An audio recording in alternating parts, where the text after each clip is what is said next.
Liberals love tolerance and diversity as long as it's their tolerance and diversity. I'm Matt Barber, Vice President of Liberty Counsel Action. Joining me again in studio today is Ron Miller, Associate Dean with Liberty's Helms School of Government. Ron, we were talking earlier off the air about the fact that liberals, progressives as they prefer to be called, with all the negative stigma attached to the word liberal, progressive is now taking on that same level of negative stigma. But they love to talk about tolerance and diversity and freedom of thought and expression, as long as you happen to hold their opinion and express their opinion. And anytime anybody steps outside the boundaries and voices an opinion that is contrary to the progressive mindset, intimidation is applied. Every possible means at hand is applied in order to silence that dissent, to shut down discourse, particularly if it's conservatives exercising or voicing an opinion, but even when it's within their own ranks. And we were talking about a great recent example of that is I believe it's the Newark, New Jersey mayor, that's right, Cory Booker, who recently came out and told the Obama administration, "Hey, quit hammering, Bain Capital, and you're being unfair to Mitt Romney on this issue and other issues." He came out and has been taken to the woodshed and apparently is getting back into line. But give a brief summary here of what he said, what happened, and what the Obama administration has apparently done to get him back in line.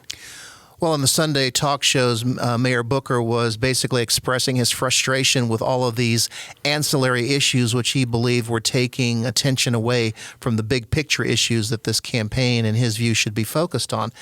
And in doing that, he was quite critical of the attack on private equity. The Obama administration has been going after private equity in general and Bain Capital in particular, since that was Romney's firm.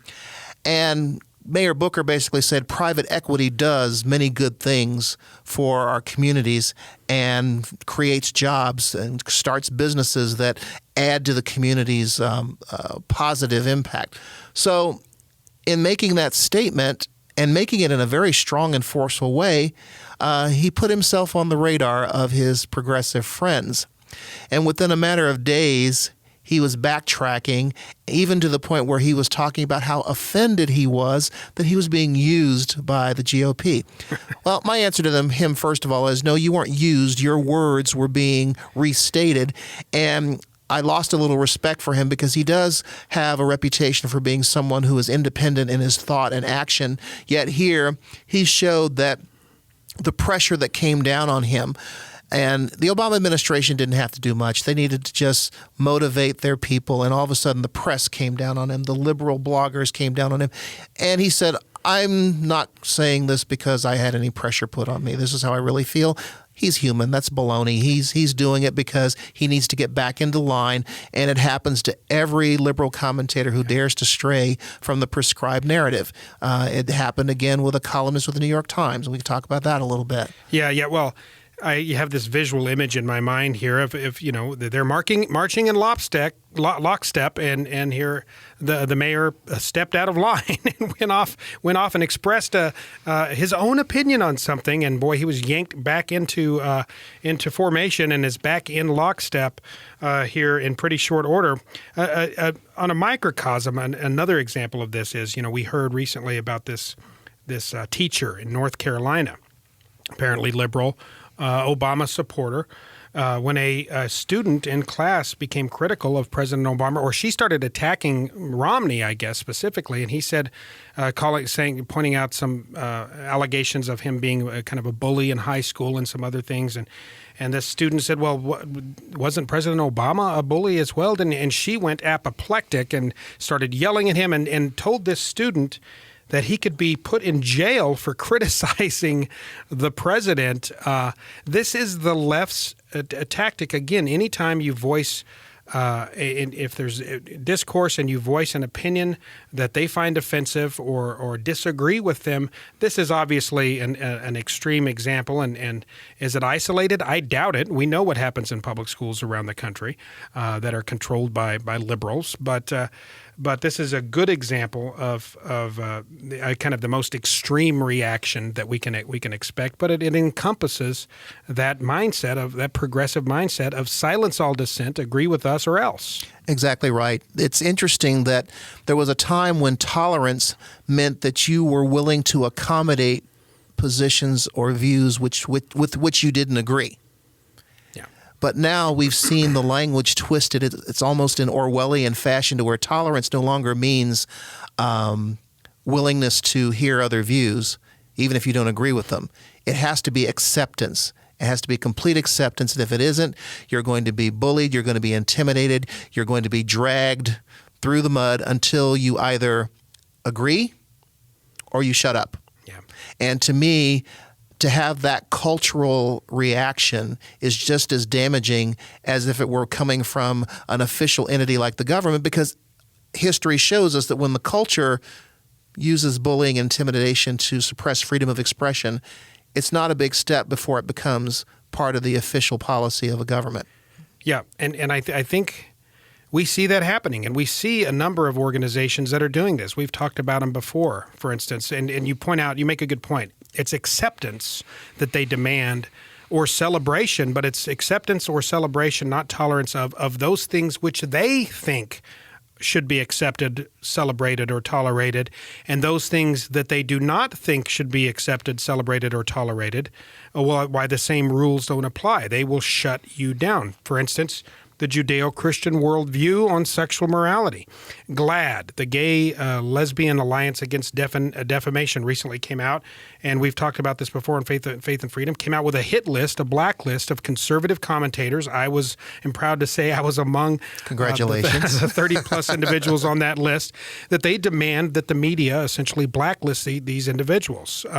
They're attempting to silence dissent. They don't want opinions that they disagree with voiced for fear of, well, I think it's because they know we're going to win the argument on the merits, so therefore we must shut the argument down. That's just one small example of what we're talking about here, how the left doesn't want an even playing field.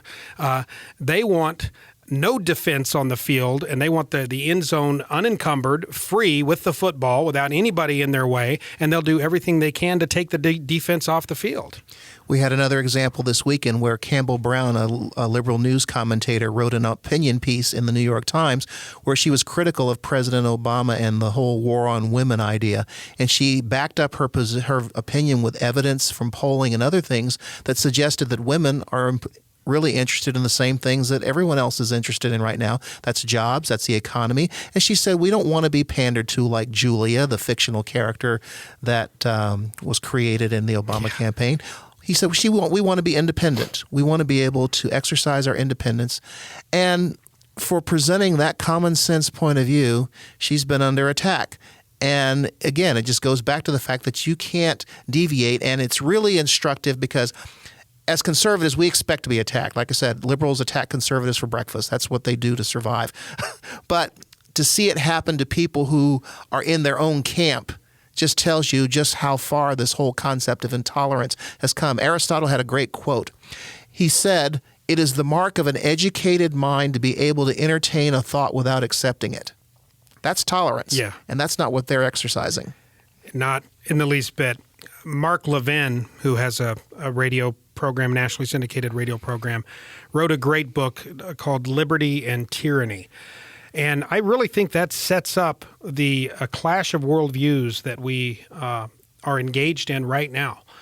Liberty, the notion of liberty. Liberty is a vehicle that is used to further conservative principles. Liberty is a vehicle used to further biblical principles.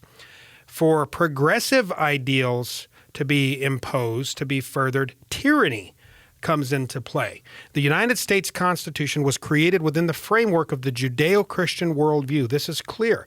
To constitutionalists, to conservatives, the Constitution is something that ensures liberty and freedom.